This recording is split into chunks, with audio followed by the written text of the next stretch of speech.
시드니 우리는 교회 학생부 친구들, 한 주간도 잘 지냈나요? 오늘 우리가 함께 나눌 성경 말씀은 마가복음 16장 10절에서 11절 말씀이에요. 마리아가 가서 예수와 함께하던 사람들이 슬퍼하며 울고 있는 중에 이 일을 알리매 그들은 예수께서 살아나셨다는 것과 마리아에게 보이셨다는 것을 듣고도 믿지 아니하니라. 아멘. 우리는 부활주의를 맞이했어요. 이 시간 부활의 증거들을 살펴보고 우리는 그 증거를 통해 어떤 삶을 살아가야 하는지를 생각해보는 시간을 가지려고 해요. 예수님은 온몸이 찢기시고 오전 9시에 십자가에 못 박히셨어요. 12시 가장 밝은 시간이지만 온 땅에 어둠이 임해요. 그리고 오후 3시 예수님은 죽음을 맞이하시죠. 예수님의 죽음과 함께 성소의 휘장이 위에서 아래로 찢어졌어요. 휘장은 두꺼운 천이에요. 아주 고급스러운 천이죠. 그 휘장이 위에서 아래로 찢어졌다는 것은 사람이 아닌 하나님이 휘장을 찢으셨다는 것을 말해주고 있어요. 온 땅이 어두워지고 성소의 휘장이 찢어진 것은 예수님이 하나님의 아들이심을 보여주는 것이에요. 휘장이 찢어짐으로 모든 것이 변화되었어요. 휘장은 성소와 지성소 사이에 있었어요. 지성소는 대제사장만 1년에 한 번 들어갈 수 있었죠. 대제사장은 깨끗이 몸을 씻고 거룩한 옷을 입고 자신과 가족의 죄를 위해 제물을 바친 후 지성소에 들어갈 수 있었어요. 그만큼 지성소는 하나님이 임재하시는 가장 거룩한 곳이에요. 그러나 그 지성소로 들어갈 수 있는 휘장이 찢어졌어요. 이제 대제사장뿐만이 아니라 모든 사람들이 하나님 앞에 나올 수 있게 되었어요. 모든 사람들이 평등해졌어요. 휘장은 예수님이에요. 휘장이 찢기듯 예수님의 몸이 찢기고 그로 인해 누구든 하나님 앞으로 나가 기도할 수 있게 되었어요. 우리를 향한 하나님의 사랑이에요. 휘장이 있을 때는 죄를 씻고 자신을 깨끗하게 하고 하나님 앞으로 나아왔어요. 하지만 지금은 휘장이 없기 때문에 오히려 나를 깨끗하게 점검하는 시간을 충분히 갖지 않아요. 하나님의 은혜를 당연하게 여기게 되는 거죠. 예배를 드리는 우리는 나를 깨끗하게 단장하고 하나님 앞으로 나아와야 해요. 안식 후 첫날 일요일 예수님은 부활하셨어요. 제자들은 숨어 있었어요. 제자들은 삶의 모든 것을 버리고 예수님을 따랐어요. 그들은 예수님이 왕이 되실 것이라 생각했고 자신들도 높은 자리에 오를 것이라 기대했어요. 하지만 그들의 생각과는 다르게 예수님은 십자가 위에서 죽으셨어요. 제자들은 예수님처럼 잡혀갈까봐 문을 꽁꽁 닫고 숨어 있었어요. 그들은 실망했고 두려웠고 모든 것이 무너졌어요. 부활하신 예수님은 그런 제자들을 내버려 두지 않으시고 직접 찾아오셨어요. 문은 닫혀 있었지만 그들 가운데 서셨죠.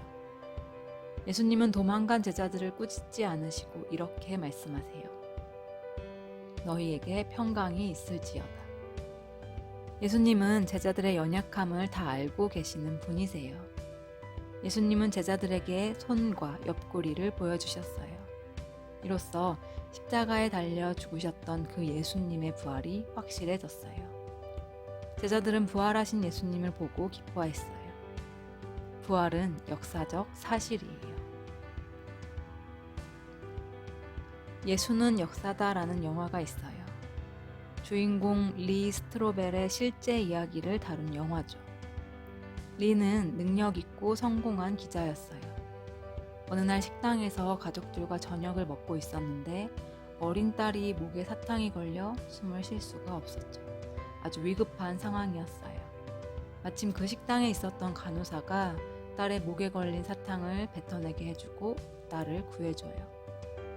고맙다고 인사하며 운이 좋았다라고 말하는 리의 아내에게 간호사는 이렇게 말했어요. 운이 좋았던 것이 아니라 예수님이 딸을 구해주셨어요.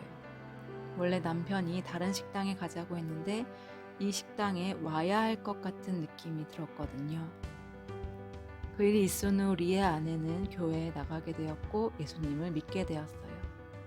하지만 리는 눈에 보이는 것만을 믿는 사람이었어요. 성경을 믿지 않았죠. 리는 기독교의 핵심인 예수님의 부활이 거짓이고 꾸며낸 이야기라는 것을 증명하고 싶었어요.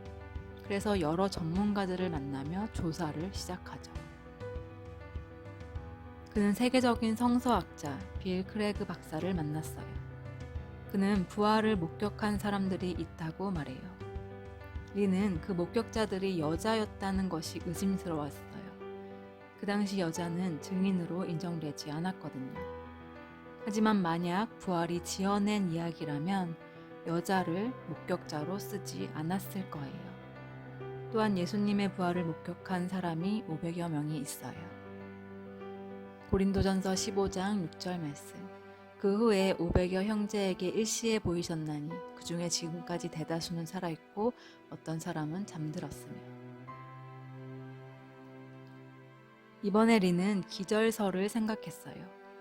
만약 예수님이 십자가에서 죽지 않았다면 단지 기절했고 다시 회복된 예수님을 목격했다면 예수님은 부활한 것이 아니에요.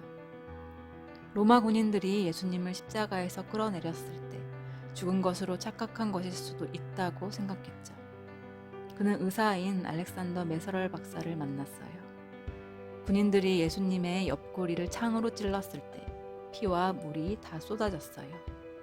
이 물 같은 것이 바로 숨을 쉴 수 없어서 죽었다는 것을 증명하는 것이에요.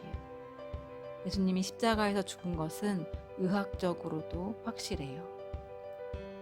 리는 전 고고학자였던 마르케즈 신부를 만나요.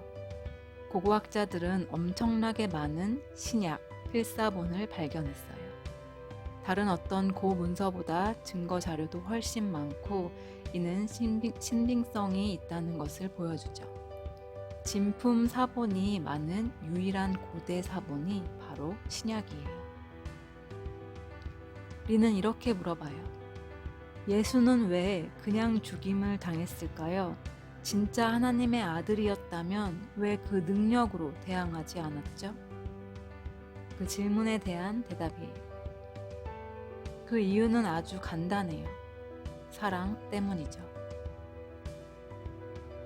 모든 조사를 끝내고 리는 결국 이렇게 말해요. Right, God, you win. 하나님이 계속해서 의심하는 자신을 포기하지 않으셨다라고 그는 말하죠. 리는 예수님을 믿게 되고 예수는 역사다라는 책을 쓰게 돼요. 그리고 목사님이 되셨어요. 예수님은 부활하셔서 두려움에 떨면서 숨어있던 제자들을 찾아오셨어요. 하지만 제자들은 예수님과 계속해서 함께할 수 없자 예수님을 만나기 전의 모습으로 돌아가요. 물고기를 잡으러 나가죠. 예수님은 또다시 그들을 찾아오세요. 제자들은 예수님을 버렸지만 예수님은 제자들을 버리지 않으시고 계속해서 제자들을 찾아오세요. 제자들의 상처 입은 마음, 두렵고 무엇을 해야 할지 몰라 방황하는 그 마음을 아셨고 그들을 위로하고 사랑하고 새롭게 살아갈 힘을 주시기 위해 찾아오세요.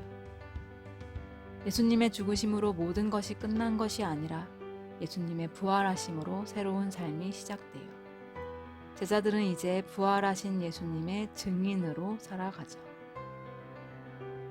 부활하신 예수님은 우리에게도 찾아오셔서 위로하시고 사랑해 주시고 힘을 주세요.